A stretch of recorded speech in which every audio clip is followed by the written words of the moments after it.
जिसके सुनने से सब पाप नाश हो जाए। कार्तिक महत्व का लिखो छठा अध्याय।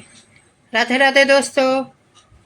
नारद जी बोले, जब 2 घड़ी रात बाकी रहे तब तुलसी की मृतिका वस्त्र और कलश लेकर जलाशय पर जाए। कार्तिक में जहाँ कहीं भी प्रत्येक जलाशय के जल में स्नान करना चाहिए। गर्म जल की अपेक्षा ठंडे जल में स्नान करने से 10 गुना पुण्य होता है। उससे 100 गुना पुण्य बाहरी कुएं के जल में स्नान करने से होता है। उससे अधिक पुण्य बावड़ी में और उससे भी अधिक पुण्य पोखर में स्नान करने से होता है। उससे 10 गुना झरनों में, उससे भी अधिक पुण्य कार्तिक में नदी स्नान करने में होता है। उससे भी 10 गुना पुण्य वहाँ होता है जहाँ 2 नदियों का संगम हो, और यदि कहीं 3 नदियों का संगम हो तो सब पाप पुण्य की कोई सीमा ही नहीं होती। स्नान से पहले भगवान का ध्यान करें। स्नानार्थ संकल्प करना चाहिए। फिर तीर्थ में उपस्थित देवताओं को क्रमशः अर्घ्य, आचमन्य आदि देना चाहिए। अर्घ्य मंत्र का इस प्रकार है। हे कमलनाथ, आपको नमस्कार है। हे जल साई, नमः भगवान, आपको प्रणाम है। हे ऋषिकेश, आपको नमस्कार है। मेरे दिए अर्घ्य को आप ग्रहण करें। वैकुंठ, प्रयाग तथा बद्री विश्राम में जहाँ कहीं भगवान विष्णु गए वहाँ उन्होंने 3 प्रकार से अपना पांव रखा था। वहाँ पर ऋषि, वेद, यज्ञों सहित सभी देवता मेरी रक्षा करते हैं। हे जनार्दन, हे दामोदर, हे देवेश, आपको प्रसन्न करने में हेतु मैं कार्तिक मास में विधि विधान से ब्रह्म मुहूर्त में स्नान कर रहा हूँ। आपकी कृपा से मेरे सभी पापों का नाश हो।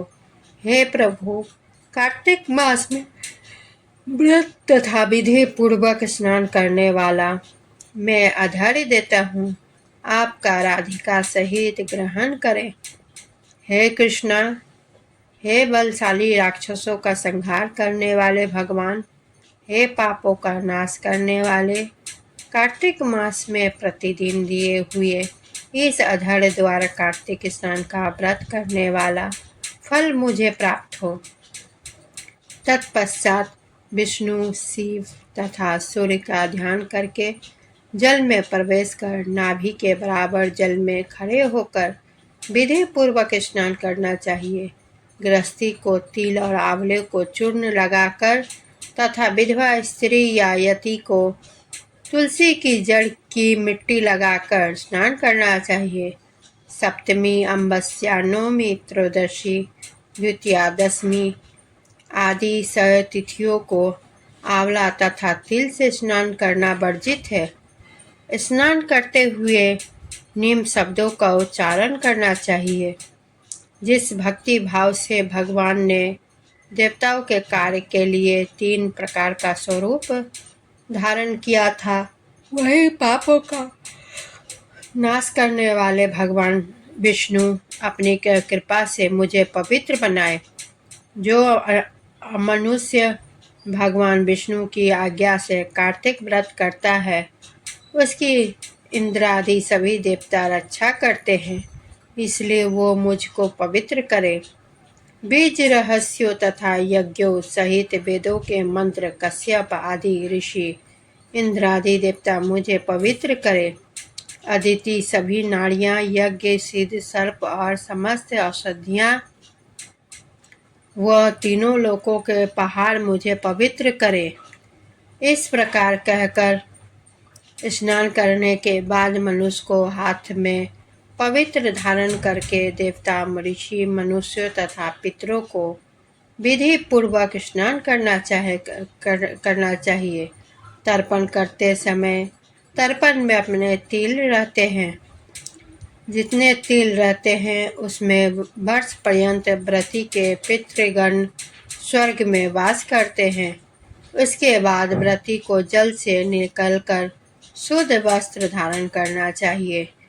सभी तीर्थों के सारे कार्यों में निवृत्त होकर भगवान विष्णु का पूजन करना चाहिए। सभी तीर्थों के सारे देवताओं का स्मरण करके भक्ति पूर्वक सावधान होकर चंदन, फूल और फलों के साथ भगवान विष्णु को फिर से अर्घ्य देना चाहिए। अर्घ्य का मंत्र इस प्रकार है। मैंने पवित्र कार्तिक मास में स्नान किया है। हे विष्णु, राधा के साथ आप मेरे दिए अर्घ्य को ग्रहण करें। तत्पश्चात चंदन, फूल और तांबूल आदि से वेदपाठी ब्राह्मणों का श्राद्ध पूर्वक पूजन करें और बारंबार नमस्कार करें। ब्राह्मणों के दाएं पांव में तीर्थों का वास होता है, मुंह में वेद और समस्त अंगों में देवताओं का वास होता है। अपने कल्याण की इच्छा कर रखने वाले मनुष्य को इनका न तो अपमान करना चाहिए और न ही इनका विरोध करना चाहिए। फिर एकाग्रचित होकर भगवान विष्णु की प्रिय तुलसी जी की पूजा करनी चाहिए। उनकी परिक्रमा करके उनको प्रणाम करना चाहिए। हे देवी, हे तुलसी, देवताओं ने ही प्राचीन काल से तुम्हारा निर्माण किया है और ऋषियों ने तुम्हारी पूजा की है। हे विष्णु प्रिया तुलसी, आपको नमस्कार है। आप मेरे समस्त पापों को नष्ट करो। इस प्रकार जो मनुष्य भक्ति पूर्वक कार्तिक व्रत का अनुष्ठान करते हैं, वे संसार के सुखों का भोग करते हुए अंत में मोक्ष को प्राप्त करते हैं। दोस्तों, आप सभी को मेरा यह कार्तिक मास की कथा कैसी लगती है? आप लोग मुझे लाइक, शेयर और कमेंट ज़रूर करें और मेरे चैनल को सब्सक्राइब ज़रूर करें दोस्तों। और इसी के साथ